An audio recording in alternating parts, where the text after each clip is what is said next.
BBC বাংলার সান্ধ্য অধিবেশন প্রবাহতে আপনাদের স্বাগত। আজ আপনাদের সাথে লন্ডন স্টুডিও থেকে আছি মানসী বড়ুয়া। পুরোদমে মধ্যপ্রাচ্যে দখলদার ইসরায়েলি বাহিনী, যুক্তরাষ্ট্র ও ইরানের মধ্যে ভয়াবহ যুদ্ধ চলছে হামলা পাল্টা হামলা। এরই মাঝে আমাদের হাতে এসে পৌঁছেছে এই যুদ্ধের সর্বশেষ গুরুত্বপূর্ণ সবথেকে তাজা আপডেট সংবাদ। প্রথমেই জানাবো, নিজ দেশের নাগরিকদের দ্রুত লেবানন ছেড়ে পালিয়ে যাওয়ার আহ্বান যুক্তরাষ্ট্রের। হঠাৎ করে জেগে উঠেছে হিজবুল্লাহ যোদ্ধারা, তাই যুক্তরাষ্ট্রের নাগরিকদের দ্রুত লেবানন ছেড়ে পালিয়ে যাওয়ার জন্য নির্দেশ দিয়েছে মার্কিন যুক্তরাষ্ট্র। যুক্তরাষ্ট্রের পক্ষ থেকে আজ এসব তথ্য নিশ্চিত করা হয়েছে। এরপর জানাবো, ৩ মার্কিন যুদ্ধবিমান ধ্বংসের দায় কার ঘাড়ে চাপছে। ইরানের হামলায় ৩টি যুক্তরাষ্ট্রের অত্যাধুনিক F-15 যুদ্ধবিমান ভূপাতিত হয়েছে।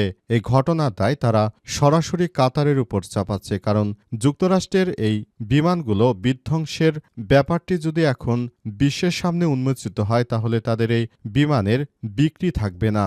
বিমানের শেয়ারের চাহিদা অনেক অংশেই কমে যাবে। তাই এখন তারা নিজেরা বলছে, আমাদের নিজেদের গুলিতেই নাকি তাদের বিমান ভূপাতিত হয়েছে। এদিকে ইসরায়েল ও সৌদির চাপের কারণে ইরানে যুক্তরাষ্ট্রের হামলা বললেন বার্নি স্যান্ডার্স। ইসরায়েল ও সৌদি আরবের চাপের মুখে যুক্তরাষ্ট্র ইরানের উপর সামরিক হামলা চালিয়েছে বলে মন্তব্য করেছেন মার্কিন সিনেটর বার্নি স্যান্ডার্স। ফেসবুকে দেয়া এক পোস্টে স্যান্ডার্স অভিযোগ করেছেন, ইসরায়েল ও সৌদি আরব যুক্তরাষ্ট্রকে ইরানের বিরুদ্ধে হামলা চালাতে প্রভাবিত করেছে। এ সময় তিনি তার পোস্টে লিখেছেন, ইসরায়েলের প্রধানমন্ত্রী বেঞ্জামিন নেতানিয়াহু তিনি ৭২,০০০ নিরীহ ফিলিস্তিনিদেরকে হত্যা করেছেন। পাশাপাশি সৌদি আরবকে তিনি একটি নির্মম একনায়তান্ত্রিক রাষ্ট্র হিসেবে উল্লেখ করেছেন। তিনি বলেন, সেখানে ভিন্নমতের কোনো স্থান নেই। সৌদি আরবের সরকার প্রতিনিয়ত মানুষের শিরচ্ছেদ করে। এসব নেতারাই নাকি ইরানের স্বাধীনতা চায়। এটা কি কেউ সত্যি বিশ্বাস করে? এমন হাস্যোত্তক কথা নিয়ে তিনি নিজের ফেসবুক পেজে এক পোস্ট দিয়েছেন। জানাবো, মধ্যপ্রাচ্যে ২ বাংলাদেশির মৃত্যুতে সরকারের বিবৃতি। যুক্তরাষ্ট্র ও ইসরায়েলের যৌথ হামলায় মধ্যপ্রাচ্যের বিভিন্ন দেশে মার্কিন ঘাঁটিতে পাল্টা হামলা চালাচ্ছে ইরান। তবে এই হামলার পর আসলে ২ জন বাংলাদেশির মৃত্যুর সর্বশেষ তথ্য আমাদের হাতে এসে পৌঁছেছে। বিষয়ে সরকারের পক্ষ থেকে বিবৃতি দেওয়া হয়েছে। গুরুত্বপূর্ণ সংবাদ জানাবো, সঙ্গেই থাকুন। এবং সর্বশেষ জানাবো, ২ দিনে দেশ অচল হবে আসিফের এমন মন্তব্য নিয়ে যা জানা গেল। সাম্প্রতিক সময়ে অন্তর্বর্তীকালীন সরকারের ক্রীড়া উপদেষ্টা ও জাতীয় নাগরিক পার্টি এনসিপির মুখপাত্র আসিফ মাহমুদ সজীব ভুঁইয়ার ছবি সংযুক্ত করে এর ফটোকার্ড প্রচার করা হচ্ছে। এতে দাবি করা হয়েছে যে আসিফ মাহমুদ বলেছেন, পুলিশ হত্যার ইস্যু নিয়ে বেশি বাড়াবাড়ি করলে ২ দিনে দেশ অচল করে দেয়া হবে। তবে এটি সম্পূর্ণ মিথ্যা ও ভিত্তিহীন বলে জানা গেছে। এমন একটি তথ্যই সামনে এসেছে। সেখানে দাবি করা হয়েছে যে আসিফ মাহমুদ সজীব ভুঁইয়া তিনি এ ধরনের কোনো কথাই বলেনি। তার নাম ব্যবহার করে এসব ফটোকার্ডগুলো তৈরি করে সামাজিক যোগাযোগ মাধ্যমে আসলে ব্যবহার করা হচ্ছে। প্রিয় দর্শক, এতক্ষণ শুনছিলেন সংবাদ শিরোনাম, এবারে বিস্তারিত। তবে তার আগে বন্ধুরা, অনুরোধ থাকবে এই সংবাদটিতে একটি লাইক দিন। এই চ্যানেলে আপনি নতুন হয়ে থাকলে আমাদের সংবাদটি দেখতে দেখতে চ্যানেলটি সাবস্ক্রাইব করে রাখুন। কমেন্ট করে বন্ধুরা আপনার মূল্যবান মতামত জানিয়ে দিন আপনি বিশ্বের কোন দেশ থেকে বা বাংলাদেশের কোন স্থান থেকে আমাদের সংবাদটি দেখছেন এবং শুনছেন। আর বন্ধুরা, সংবাদটি আপনার সোশ্যাল মিডিয়া ফেসবুকে শেয়ার করে বন্ধুদেরও দেখার সুযোগ করে দিন। গাজা যুদ্ধে আপনি যদি নিরীহ ফিলিস্তিনিদের ভালোবেসে থাকেন, কমেন্টে ইয়েস লিখে পুরো বিশ্বকে আমাদের এই সংবাদটি দেখার সুযোগ করে দিন। এবারে বিস্তারিত। নিজ দেশের নাগরিকদের দ্রুত লেবানন ছেড়ে পালিয়ে যাবার নির্দেশ যুক্তরাষ্ট্রের।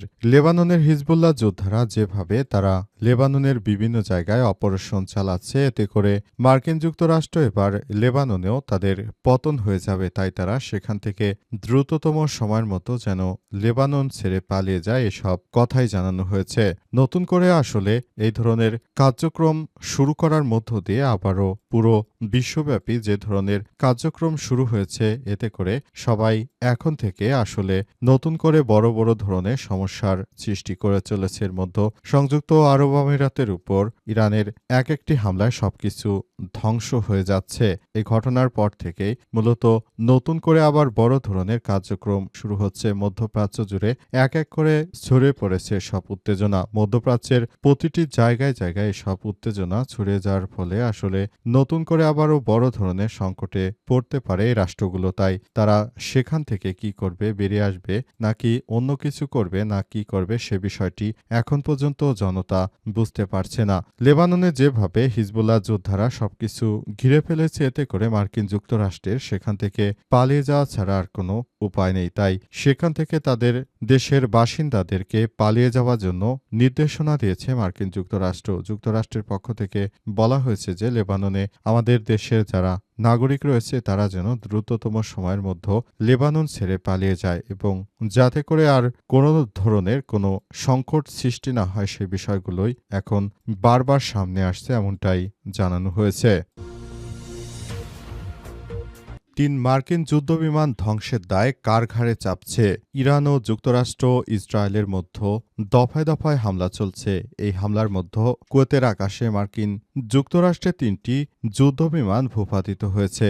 এই ঘটনার পর থেকেই পরিস্থিতি এখন অন্যদিকে মোড় নিতে শুরু করেছে। সেখানে বলা হচ্ছে যে কুয়েতের ভুলের কারণেই নাকি যুক্তরাষ্ট্রের এই বিমান ৩টি বিধ্বস্ত হয়েছে। তবে প্রকৃতপক্ষে এটি ইরানের জন্যই হয়েছে বলে জানিয়েছে বিশ্লেষকরা। আসলে যুক্তরাষ্ট্র এখন কোনোভাবে এর দায় স্বীকার করতে চায় না। যুক্তরাষ্ট্র মনে করছে যে এই বিমানগুলো হয়তো এমনিতেই ভূপাতিত হয়েছে, কিন্তু আসলে প্রকৃতপক্ষে এই বিমানগুলো ইরানের ক্ষেপণাস্ত্রের আঘাতেই ভূপাতিত হয়েছে। তাই এই বিমানগুলোর ব্যাপার নিয়ে তারা অতটা বেশি কথা বলতে এখন আগ্রহী নয়। তারা আরও জানিয়েছে যে এই বিমানগুলো কুয়েতের সেনাবাহিনী ভুল করে গুলি করে ভূপাতিত করেছে এমন উদ্ভট দাবি করছে সেন্টকম।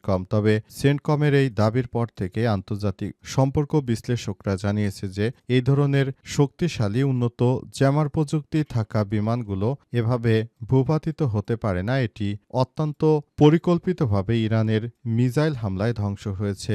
যুক্তরাষ্ট্রের এই বিমানের কার্যকর ক্ষমতাগুলো আসলে কমে যেতে পারে কিংবা বিশ্ববাজারে এর বিক্রির চাহিদা কমে যেতে পারে। এজন্য তারা এই বিমানগুলো কোনোভাবেই চায় না যে এগুলো যে ভূপাতিত হয়েছে সেগুলো বিশ্বের সামনে জানাতে। আসলে তারা নতুন করে ছলচাতুরির আশ্রয় নিচ্ছে। ইসরায়েল ও সৌদির চাপে ইরানে যুক্তরাষ্ট্রের হামলা বললেন বার্নি স্যান্ডার্স। ইসরায়েল ও সৌদি আরবের চাপের মুখে যুক্তরাষ্ট্র ইরানের উপর সামরিক হামলা চালিয়েছে বলে মন্তব্য করেছেন মার্কিন সিনেটর বার্নি স্যান্ডার্স। আজ ফেসবুকে দেয়া এক পোস্টে স্যান্ডার্স অভিযোগ করেছেন ইসরায়েল ও সৌদি আরব যুক্তরাষ্ট্রকে ইরানের বিরুদ্ধে হামলা চালাতে প্রভাবিত করেছে। তিনি পোস্টে আরও দাবি করেছেন ইসরায়েলের প্রধানমন্ত্রী বেঞ্জামিন নেতানিয়াহু গাজায় ৭২,০০০ মানুষকে হত্যা করেছে, যাদের অধিকাংশই নারী এবং শিশু। পাশাপাশি সৌদি আরবকে তিনি একটি নির্মম একনায়তান্ত্রিক রাষ্ট্র হিসেবে উল্লেখ করে বলেছেন সেখানে ভিন্নমতের কোনো স্থান নেই। এসব নেতারাই ইরানে স্বাধীনতা আনতে চায়। কেউ কি সত্যি এটা বিশ্বাস করে? নিজেরা আসলে কোনো স্বাধীনতা দিতে চায় না, কিন্তু আরেকজনের স্বাধীনতা নিয়ে তারা কথা বলছে। এটা বড় ধরনের তামাশা ছাড়া আর কিছুই নয় বলে জানিয়েছেন তিনি। এ সময় তিনি তার জায়গায় স্থান পেয়ে তারপরে তিনি আরও বলছেন যে ইরানের বিরুদ্ধে কথা বলার আগে নিজেদের সম্পর্কে আগে আপনারা কথা বলুন। আপনারা যদি এভাবে নিরীহ মানুষদেরকে হত্যা করেন এবং আপনারা মনে করেন যে আপনারা খুব তাড়াতাড়ি অন্য দেশের রিজিম চেঞ্জ করে ফেলবেন, এটা আসলে বোকার প্রলেপ ছাড়া আর কিছুই নয়। কারণ দেশের জনগণ এখন আপনাদের এই ছলচাতুরি ধরে ফেলেছে। সৌদি আরব বছরের পর বছর নিরীহ মানুষকে যেভাবে হত্যা করছে, তারপর তাদের বিরুদ্ধে কোনো কথা বললেই গুম করে হত্যা করে ফেলা হচ্ছে, কারো শিরচ্ছেদ করা হচ্ছে ইত্যাদি নানা রকম অপরাধে শাস্তি দেওয়া হচ্ছে। আর সেই তারাই নাকি আসলে এমন ধরনের কার্যক্রম চালাবে কিংবা সারা পৃথিবীতে ইরানের রিজিম চেঞ্জ করে সেখানে একটি শাসনতন্ত্র তৈরি করবে। এই ধরনের কার্যক্রমগুলো আসলে কোনোভাবেই মেনে নেওয়া যায় না, এমনটাই জানানো হয়েছে। এবং এই কার্যক্রমগুলো চালিয়ে যাওয়ার ফলে মূলত নতুন করে বিশ্বব্যাপী এই ধরনের সমস্যাগুলো সৃষ্টি করছে সরকারেরা, আর এগুলোর দোষ বা দায় চাপানো হচ্ছে নিরীহ মানুষদের উপর। এটা কোনোভাবে আসলে গ্রহণযোগ্য হতে পারে না। সৌদির সরকার নিজে আগে তার জায়গায় ফেরত আসুক, তারপর ইরানের বিষয় ভাবলেই হবে বলে এমনটাই জানিয়েছেন বার্নি স্যান্ডার্স। মধ্যপ্রাচ্যে দুই বাংলাদেশির মৃত্যুতে সরকারের বিবৃতি। যুক্তরাষ্ট্র ও ইসরায়েলের যৌথ হামলার প্রতিক্রিয়ায় মধ্যপ্রাচ্যে বিভিন্ন দেশে মার্কিন ঘাঁটিতে পাল্টা হামলা চালিয়েছে ইরান। হামলায় আরব আমিরাত ও বাহরাইনে দুই বাংলাদেশি নিহত 7 জন আহত হয়েছে বলে খবর পাওয়া গেছে। এই ঘটনার পর সরকারের পক্ষ থেকে বিবৃতি দেওয়া হচ্ছে। বিবৃতিতে এই বিষয়গুলো নিয়ে সরকারের পক্ষ থেকে স্পষ্টভাবে বার্তা দেওয়া হয়েছে। তবে প্রথমে বাংলাদেশের পররাষ্ট্রমন্ত্রী ড খলিলুর রহমান তিনি প্রথমে মার্কিন যুক্তরাষ্ট্রের হয়ে তিনি যখন কথা বলছেন বা বিবৃতি দিয়েছেন, এরপরে সাধারণ জনতা তার উপর খেপে যায়। এরপর তিনি তার সেই বিবৃতি ঘুরিয়ে আয়াতুল্লাহ আলী খামেনির মৃত্যুর ঘটনার পর থেকে তিনি এই ঘটনারও তীব্র নিন্দা জানিয়েছেন। তবে অনেকেই বলছে যে চাপে পড়ে তিনি এসব নিন্দা জানিয়েছে। এছাড়াও বাংলাদেশে যে পররাষ্ট্র মন্ত্রণালয়ের পক্ষ থেকে বিবৃতি দেওয়া হয়েছে সেখানে বলা হচ্ছে যে বাংলাদেশে যারা শ্রমিক রয়েছে বিদেশে তাদের পাশে থাকবে ওই দেশের সরকারের মধ্যে সংযুক্ত আরব আমিরাত, যুক্তরাষ্ট্র বা কাতারের যারা রয়েছেন দায়িত্বপ্রাপ্ত তারা সবাই বাংলাদেশের শ্রমিকদের পাশে থাকার কথা জানিয়েছে ইত্যাদি এসব কথাই জানানো হয়। তবে সর্বশেষ বা তথ্য অনুযায়ী আসলে মূল বিষয়টি সম্পর্কে তিনি কথা বলেছেন কিনা আদতে এটি নিয়ে অনেকের মনে সন্দেহের সৃষ্টি হচ্ছে, কারণ দুইজন নাগরিক হত্যার ঘটনা কোনোভাবেই গ্রহণযোগ্য নয়। এজন্য কাতার কিংবা সৌদির কাছে এই ব্যাপার নিয়ে আসলে জবাবদিহিতা সরকারের চাওয়া উচিত বলে মনে করা হয়, কিন্তু সরকারের পক্ষ থেকে আসলে এসব জবাবদিহির ঘটনাগুলো ঘটছে না। মূল সমস্যাগুলো আসলে কি হবে সেটি এখন দেখার বিষয়।